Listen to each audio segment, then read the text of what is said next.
How do you save time when organizing clothes after washing them? Are vacuum bags for storing clothes really that useful? What can help you dry delicate fabrics? Let's learn the answers to all of these questions and find out what we've been doing wrong. Not sorting clothing correctly. Experts recommend washing small clothes with big ones. This allows clothes to move around the inside of the machine more freely, which makes the effectiveness of washing better.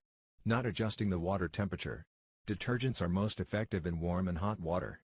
Cold water should be used only for washing clothes that are not very dirty. Drying swimsuits on a radiator or in a dryer.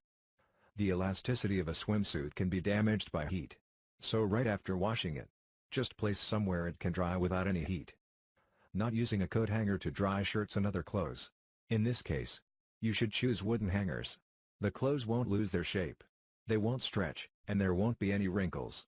Using vacuum bags for far too long. Plastic bags are great for storing clothes for a short time or when transporting them. But they may damage your clothes if you use them too often.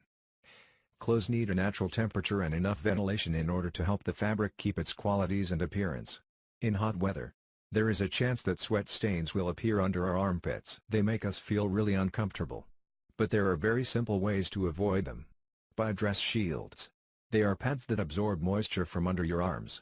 Some types of shields can even be sewn into the clothing. Cut a panty liner in half. Put some adhesive on the armpit of the shirt you are wearing and stick the piece of the liner to the arm.